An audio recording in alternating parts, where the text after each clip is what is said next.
Majesty, the Queen of England, Queen Elizabeth II, has passed away at age 96, and yes, the London Bridge has fallen. She was born in the year 1926 and became the Queen at age 26. She reigned for 70 years from 1952 to 2022.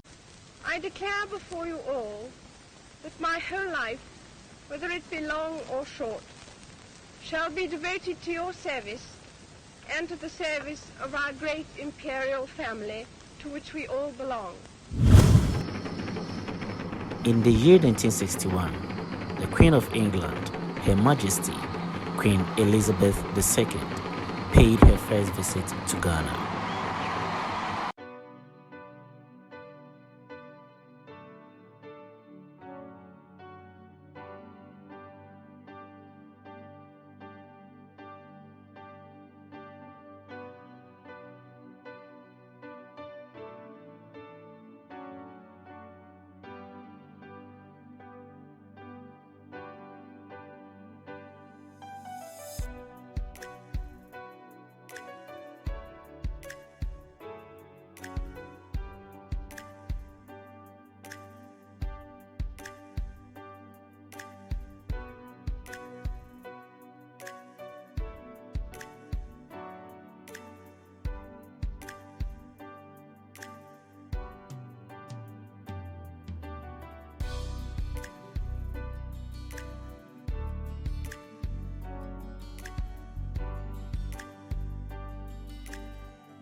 Rest in peace, Queen Elizabeth II.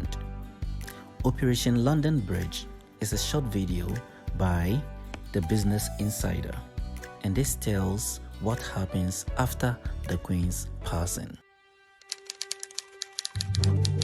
Operation London Bridge. That's the code name given to the plan in place for the days and weeks after Queen Elizabeth II's passing. The Queen has been sitting on the royal throne since 1952. That's the longest reign of any monarch in British history. And during that time, she's seen over a dozen UK Prime Ministers, nearly 20 Summer Olympics, and over half a dozen popes. The Queen is the cornerstone to the Commonwealth, the patron to almost 600 organisations and charities, and plays a pivotal role in the UK's alliance with many countries. So her passing will bring about a lot of change. Not just for the United Kingdom, but potentially the world.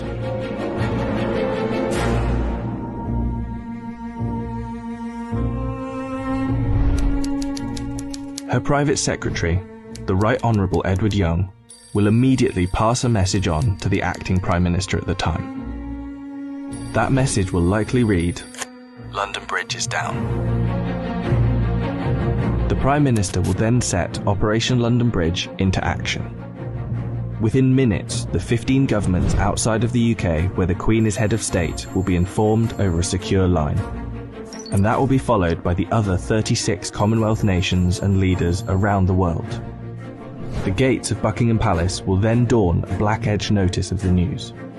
At the same time, a news flash will alert media around the world.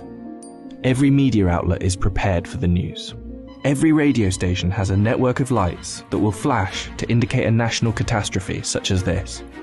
All BBC shows will stop and proceed to run a feed dedicated to the news. Newsreaders will change into the black suits and clothing that is on hand at all times in the news studio, and the traditional red BBC News branding will turn black. Newspapers, TV channels and radio stations have days of coverage ready to go. On the same day as her death, the Queen's eldest son, Charles, will immediately become king. And it's reported that the stock exchange, businesses and shops across the UK will likely close for the day out of respect.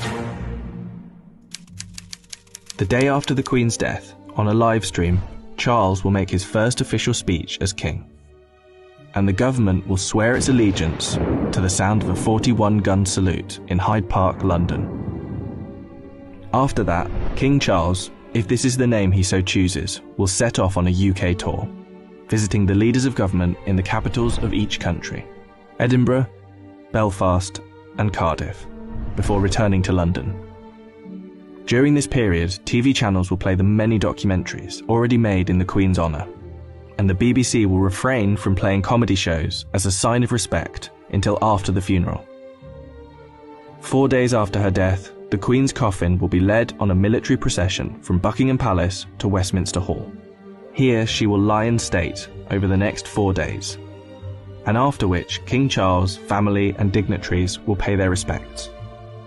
Then the doors will open to likely hundreds of thousands of people queued up outside.